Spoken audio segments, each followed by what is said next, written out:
Anda perlu tahu, 5 kunci utama pempek Palembang tidak alot, hasil warung pempek terkenal.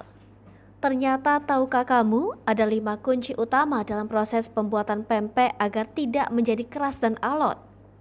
Pasalnya jika berkaca dengan pempek yang dijual di pasaran, hasilnya begitu nikmat karena punya tekstur kenyal dan membal saat dikunyah. Ternyata kamu pun bisa menirunya di rumah agar hasil adonan pempek Palembang sama bak warung pempek terkenal. Bahan-bahan membuat pempek ikan tenggiri. Yang pertama, perbandingan tepung dan daging ikan 1:1. Perbandingan jumlah ikan dan tepung sagu akan mempengaruhi rasa pempek. Kalau tepung kanji kebanyakan, pempek akan menjadi keras dan liat. Sebaliknya kalau sedikit, pempek lebih empuk namun kadang keriput hasilnya. Adapun perbandingan ikan dan tepung kanji selalu tergantung pada selera kita.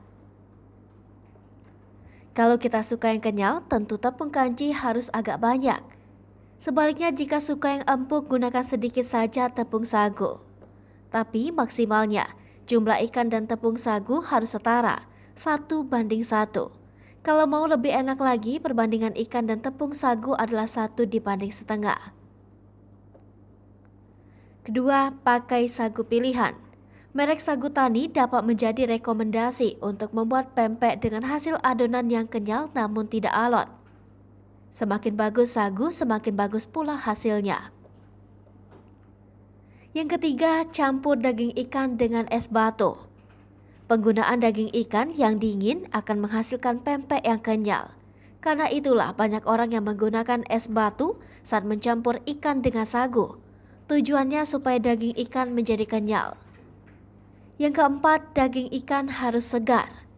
Pemilihan bahan utama ini tak boleh asal. Pastikan daging ikan giling yang digunakan dalam kondisi sangat baik dan segar.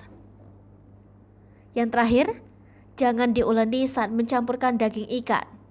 Pencampuran ikan dan sagu sebaiknya tidak diuleni agar hasil pempek tidak liat.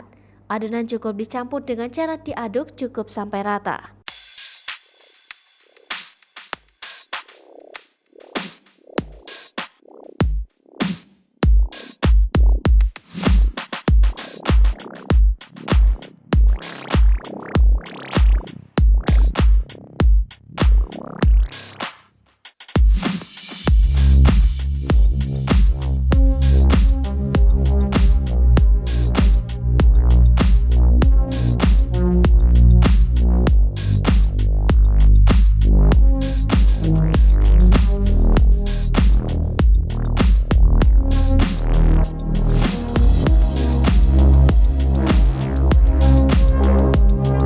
Hai pemirsa Sri Popo TV, jangan lupa komen, like, dan subscribe, serta tonton terus berita-berita terupdate lainnya ya.